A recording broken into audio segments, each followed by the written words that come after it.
thought is why... Statutory, by the way. Pardon? That's statutory. Well, but still the same question. And then the question, Kathy, is that why is there this assumption out there by the cities, and I address this to Mr. Nephew over there, that the state should fund the city operations in any manner? I mean, that money is still paid for by the taxpayers, and as long as we get this free money from the state, it's like, gee, you know, they took our free money away. Well, it wasn't free to the taxpayers.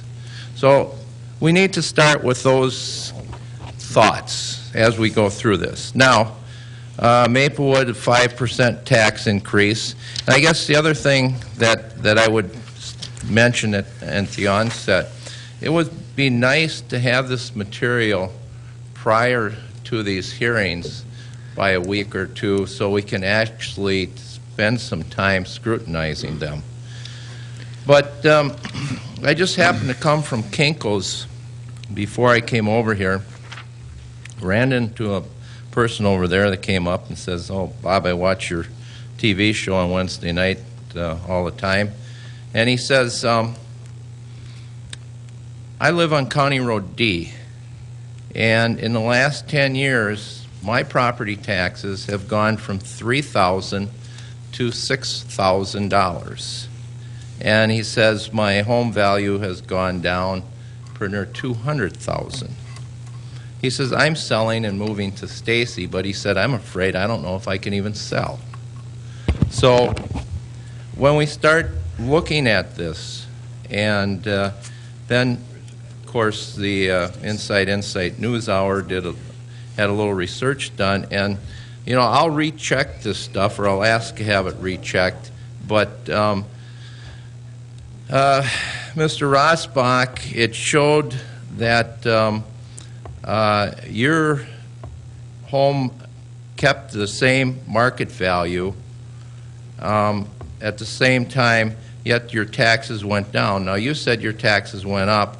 My city taxes. From the research that was done, was that yours went down. Mr. Lannis, Mr. Copen's value went up, their taxes went up.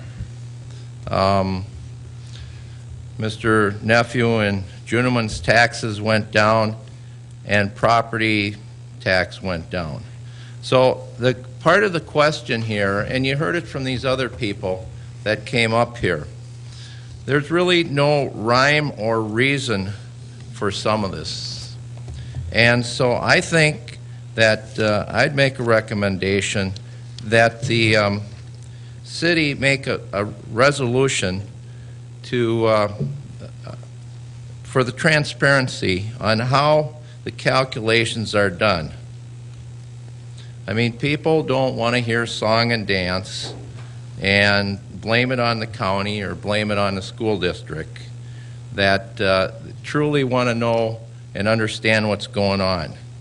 And when you look at this in bigger pictures, you know, an annual budget of $45.4 million, 5.2% increase. The debt service is what, about were you not here for that part of the meeting, Bob? Pardon? Were you not here for that part of the meeting? I don't remember when you came in. No, I'm going to say in percentage, though, out of every dollar, it's pretty near a quarter that goes for debt service. Yes, which we talked about. I mean, right, but do you grasp the problem on the kind of money we're talking here, that for all these years the city has overspent? And when you compare this to a city, say like White Bear Lake, that doesn't have this kind of debt load, that 25 cents is actually can buy something. It just doesn't go to the bank and pay the bankers. And so until you get your house in order, there's always going to be this 25 cents out of the dollar that evaporates. And somewhere in here, I saw that the debt increase was there was a debt increase number in here, and that's why I say it'd really be nice to have this stuff prior to these hearings. So, anticipated new debt issue for 211 total $8,065,000 to finance public works improvements. Now, you know, I guess we can say, well, how much of that are we going to levy back, or if that's the right word, against the homeowners and for street improvements or such things. But then we start looking at this and we start to see this bonding against some funds and this constant churning, and why we have to keep doing this. And we're going to take a better look at this, but it seems like there is a misuse of this process to keep the system afloat. I don't want to say it's a Ponzi scheme, but there's some things going on here that we really need to start to take a look at. Let me look at a few of my notes here. Now, this business of replacing the phone system, wow.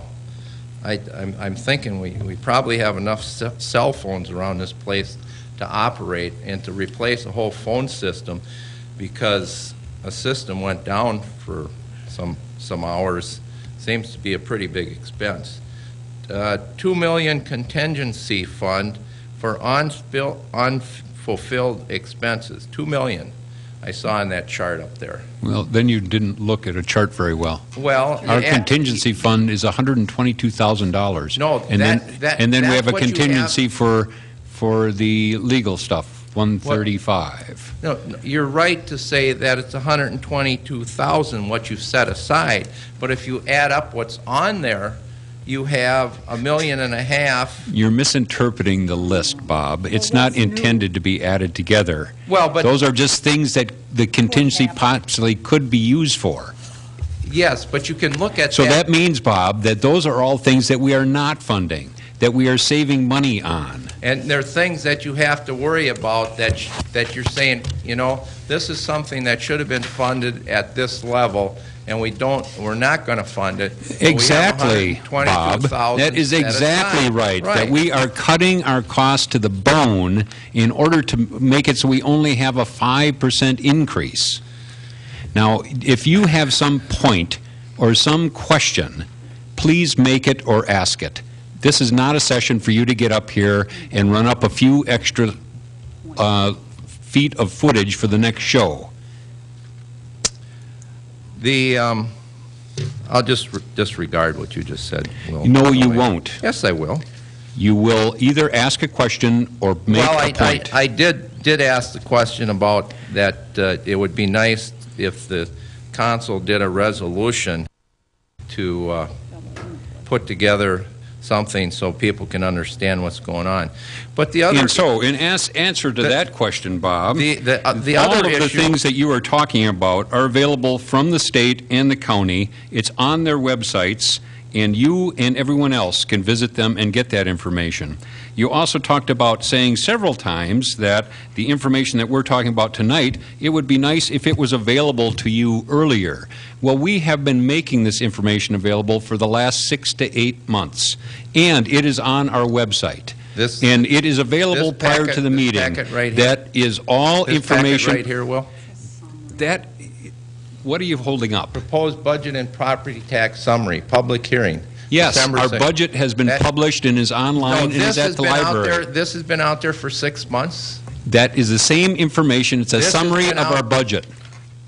And we have been talking about this. Bits and pieces. Mr. Mayor, yes. Perhaps Mr. Zick doesn't understand that staff, of course, can't prepare for a meeting 6 months in advance when we've spent the last 6 to 8 months coming up with all this material. And I think it was about 2 weeks ago or more that the City Council, and I assume that this went on the website as well, was given this draft budget, which is obviously very thick. But for the meeting tonight, I think there was probably an understanding by staff that it was unlikely that somebody who hadn't taken the time to download and digest this document online might want a shorter version of it that would be possible to digest while sitting in the audience.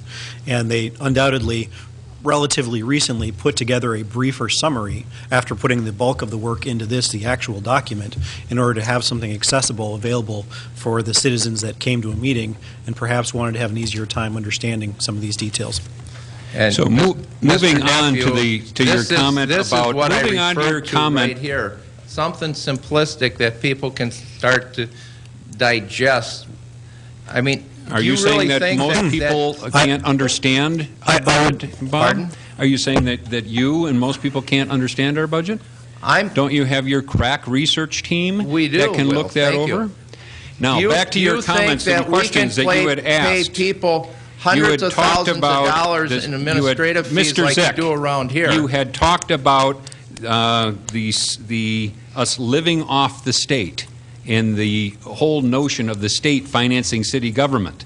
Well, odd that in the city that you live in, they not only get more of the funds that than we do, but besides that, they get a couple $1 million of fiscal disparity. And so in your city, they are much more living off the state than we are. Matter of fact, we essentially get nothing. And so we are not living off the state.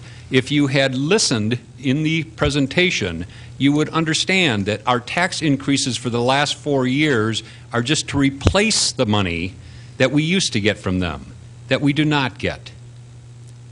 And so your points have no value. How unusual.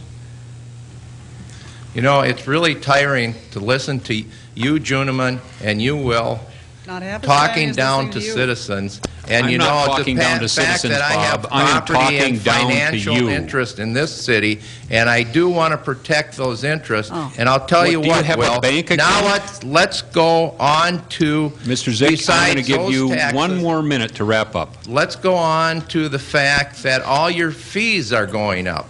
10% increase in environmental utility tax.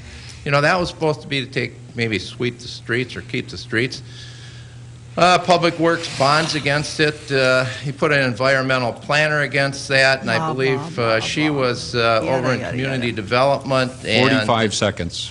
And you have the water service tax, the sewer tax, the ambulance tax, the electric franchise fee, the regulation program fee, the recycling fee, transportation administrative. It goes on, so you have all these fees that are going up. 30 And seconds. so you want to say that, you know, we're holding the line.